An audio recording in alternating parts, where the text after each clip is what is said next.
What's up mga best friend? Today's video, pasaka tayo ngayon sa linang namin. Tapos magtatabas. Andun na si na mama, saka si na nanay. Dito ako sa kabila dumaan mga best friend, para mas malapit. Yun yung mga best friend, nagsisimula na sila mag-arado. Araro ng palayan para simulan na yung pagtatalok. Ito yung daan dito sa shortcut, pero dun sa malayo simento naman, kaya lang malayo kasi siya eh. Kaya dito na lang ako dumaan. Ipyaw.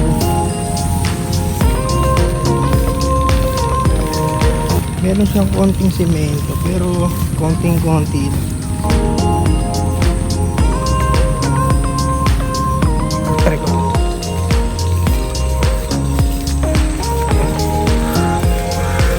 So tayo ng isang bundok, pero maganda naman yung daan kasi simentado na.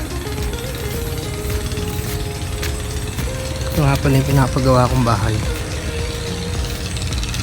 Charis! May kiraan lang po. Magtatabas kami ngayon dito sa bahay namin kasi simula nung nabagyo siya, hindi na siya natiran ng lolo't lola ko, kaya ang tataas na naman ang damo. Pinuntahan ko na siya nung nakaraan, siguro mga 2 months ago. Nagtabas na rin ako, kaya lang ngayon na lang ulit kasi ako nakauwi.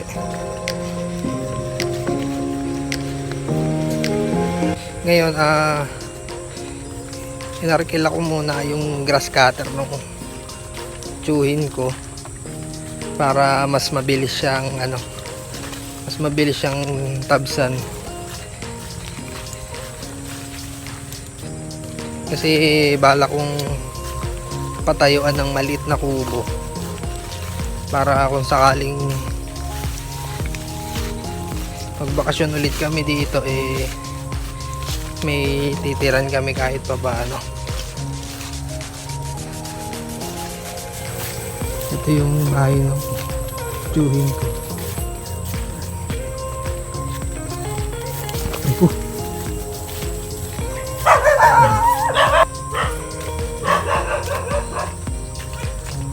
Yung door. Dito tayo sa back door. Ay ko. Papa Romy!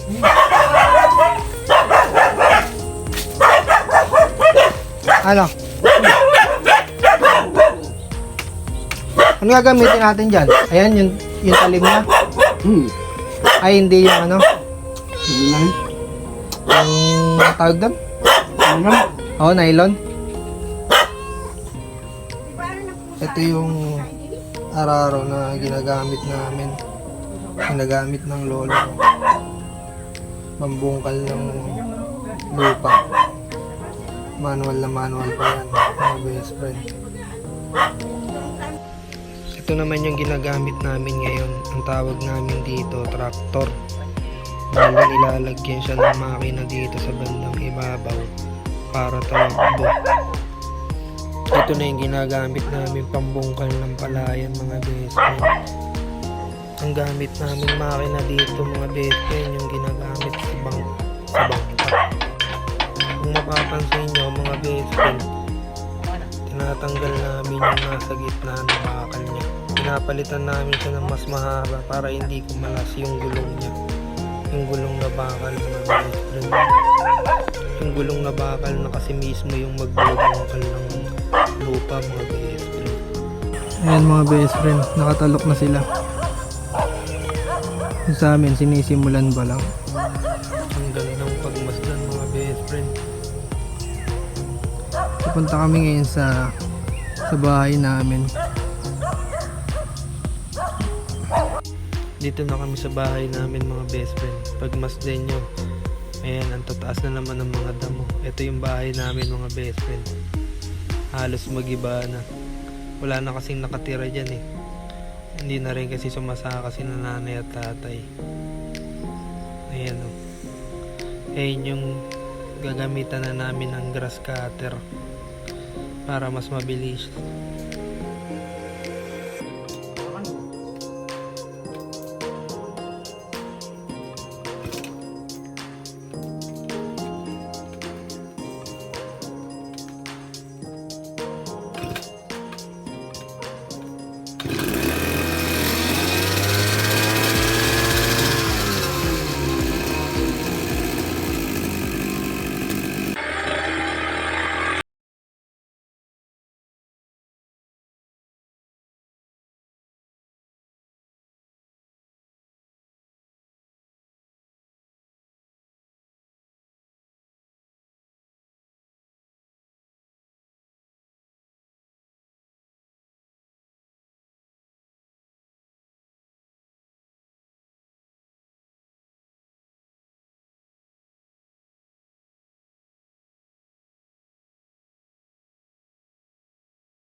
hanggang dito na lang muna mga best friend.